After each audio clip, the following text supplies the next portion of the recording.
नमस्ते दोस्तों, आज हम बात करने वाले हैं सीए फाउंडेशन बिजनेस मैथमेटिक्स का एबीसी एनालिसिस। आज हम करने वाले हैं एबीसी एनालिसिस, जिससे आपको पता चलेगा कि किन चैप्टर्स को आपको पहले करना है, किन चैप्टर्स को आपको ज़्यादा प्रायोरिटी देनी है। ठीक है, और जो चैप्टर्स आपको नहीं करना है, मतलब जो बहुत कम, मतलब बहुत हार्ड चैप्टर्स है, उन्हें हम कैटेगरी सी में रखें। जो सबसे ईजी भी है और हाई वेटेज वाला चैप्टर्स है, उन्हें हम कैटेगरी ए में रखें। तो चलिए वीडियो को शुरू करते हैं बेकार की बातें ना करते हुए। देखिए, कैटेगरी ए में जो आ रहा है, मैं यहाँ पे फोटो लगा दे रहा हूँ। ठीक है, फोटो लग गया होगा, आपने स्क्रीनशॉट ले लीजिए। ठीक है, तो कैटेगरी ए में टोटल आ रहा है 58 मार्क्स का, मैथमेटिक्स ऑफ फाइनेंस आ रहा है 14 मार्क्स का, एलआर आ रहा है 20 मार्क्स का, स्टैटिस्टिकल डिस्क्रिप्शन आ रहा है 7 मार्क्स का, सेंट्रल टेंडेंसी डिस्पर्सन आ रहा है 12 मार्क्स का, इंडेक्स आ रहा है 5 मार्क्स का। इतना ही मार्क्स का एग्जाम में टोटल बनते हैं, मतलब इन चैप्टर्स में से एग्जाम में क्वेश्चंस। तो टोटल कैटेगरी ए में 58 मार्क्स का बन रहा है। ठीक है, देखो 58 मार्क्स का ऐसा करके जाओ कैटेगरी ए को कि एग्जामिनर आपसे आपका मार्क्स ही ना काट सके, वैसा आपसे गलती ना हो पाए। मतलब अगर आपसे 18 क्वेश्चन सोच लो, 18 क्वेश्चन बहुत खतरनाक वाला क्वेश्चन आ गया भाई, आपसे बना ही नहीं, एकदम समझ में नहीं आ रहा है, एकदम दिमाग खराब भाई। 58 मार्क्स में से 18 मार्क्स का आपको जला गया भाई, 40 मार्क्स तो मिलेंगे ना भाई, इधर ही आप पास हो गए भाई। कैटेगरी ए से ही आप पास हो गए भाई। कैटेगरी ए में 58 मार्क्स भाई, 60% तो भाई इधर ही ले गया, 58% टोटल 100 में से।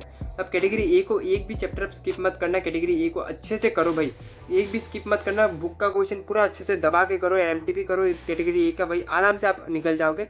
आपका एग्रीगेट भी बन जाएगा। अगर आप कैटेगरी बी भी कर लेते हो तो आपका एग्रीगेट में भी बहुत ज़्यादा हेल्प करेगा। ठीक है, 50 प्लस तो हो ही जाएंगे अगर आप कैटेगरी बी को भी अगर आप अच्छे से कर लेते हो। हाँ, कैटेगरी बी में थोड़ा सा कॉम्प्लिकेशन है, लेकिन कैटेगरी ए से थोड़ा सा कॉम्प्लिकेशन है, लेकिन फिर भी आप हो जाएगा कैटेगरी बी। फिर कैटेगरी बी का बात करते हैं। कैटेगरी बी में है आपका 27 marks total, ratio proportion indices भाई, लेगोरिथम नहीं है। ठीक है, लेगोरिथम है कैटेगरी सी में। रेशियो प्रोपोर्शन इंडाइसिस है, सीक्वेंस एंड सीरीज है। Category ratio proportion indices 4 marks, sequence and series 4 marks, permutation combination 4 marks, probability 6 marks, sets 4 marks, correlation 4 marks. भाई जो चैप्टर्स अगर इनमें से अगर आपको समझ में नहीं आ रहा है यार, इनका बेसिक्स कर लो, बुक का क्वेश्चन करके जाओ। बुक का अगर आईसीआई को इजी पेपर बनाना पड़ेगा तो आईसीआई बुक का क्वेश्चन ही देगा, सेम बुक का क्वेश्चन डाल देगा, बस नंबर चेंज कर देगा। आईसीआई वैसे ही इजी क्वेश्चन बनाता है, बाकी और कहीं से भी इजी क्वेश्चन नहीं बनाता। आईसीआई टफ क्वेश्चन कैसे बनाता है, जब वो खुद से क्वेश्चन खुद ही बनाना शुरू कर देता है। ठीक है, वही आईसीआई का टफ पेपर बनता है। बाकी ऐसे इजी क्वेश्चन कैसे बनाता है, जो बुक का क्वेश्चन होता है उसी को डाल देता है, कॉपी पेस्ट करता है, बाकी नंबर चेंज कर देता है। ठीक है, आप बुक का क्वेश्चन करके जाओ, एमटीपी करके जाओ। देखो कैटेगरी ए के लिए आप एमटीपी भी करके जाओ पूरा अच्छे से, बुक का क्वेश्चन करके जाओ, एग्जांपल्स भी करके जाओ। कैटेगरी बी के लिए अगर आपको कुछ समझ में नहीं आ रहा तो कैटेगरी बी के लिए सिर्फ बुक का क्वेश्चन से करके जाओ, इतना भी आपके लिए इनफ होगा, क्योंकि भाई सारा हार्ड क्वेश्चन नहीं आता भाई।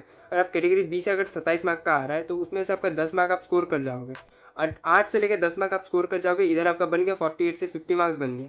फिर कैटेगरी सी का बात कर लेते हैं यार। नॉन मैथ स्टूडेंट को मैं यार हाथ जोड़ के बोल रहा हूँ, कैटेगरी सी मत करना, या तो करके भी जा रहे होता है बेसिक्स कर लेना, ज़्यादा उसमें दिमाग मत लगाना, डीप डाइव मत करने डूब जाना। ठीक है, नहीं तो डीप डाइव करने जाओगे तो डूब जाओगे इसमें। ऐसा ऐसा चैप्टर है इसमें, लोगरिथम है, थियोरेटिकल डिस्ट्रीब्यूशन है, इक्वेशन है, लीनियर इनइक्वालिटी है, उसके बाद कैलकुलस है। आप अगर अच्छे से आप पढ़े होगे क्लास 11-12 में मैथ्स, तभी आपसे बनने वाला है। ठीक है, तो कैटेगरी ए का लिए 58 मार्क्स, कैटेगरी बी का लिए 27 मार्क्स, कैटेगरी सी के लिए 15 मार्क्स, इतना ही है इस, मतलब टोटल। अब कैटेगरी ए को और बी को अच्छे से करके जाना। ठीक है, और फिर देखो बुक का क्वेश्चन आपको इनफ, आपको बुक का क्वेश्चन ही इनफ है। अगर आपको इजी पेपर अगर आईसीआई बनाते हैं तो बुक का क्वेश्चन ही इनफ है। देखो अगर आपको ज़्यादा मार्क्स स्कोर करना है, अगर आपको 58 में से 50 चाहिए, 27 में से आपको 15 से 20 मार्क्स चाहिए, तो आपको एमटीपी भी करना पड़ेगा, बहुत इंपॉर्टेंट है। अगर आपको ज़्यादा से ज़्यादा इसको करना है, आप ये कैटेगरी ए और कैटेगरी बी से ही आप 60 प्लस कर सकते हो, लेकिन आपको प्रैक्टिस ज़्यादा करना पड़ेगा, उतना ही।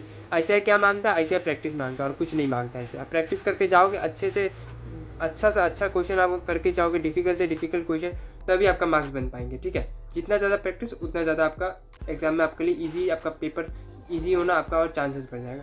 तो वीडियो के लिए इतना ही। अगर आपको वीडियो अच्छा लगा होगा तो वीडियो को लाइक कर देना और सब्सक्राइब कर देना। ऐसे ही अगर और चैप्टर्स के और सब्जेक्ट्स का अगर आपको वीडियोस चाहिए होगा तो आप कमेंट कर देना। Thank you for watching this video.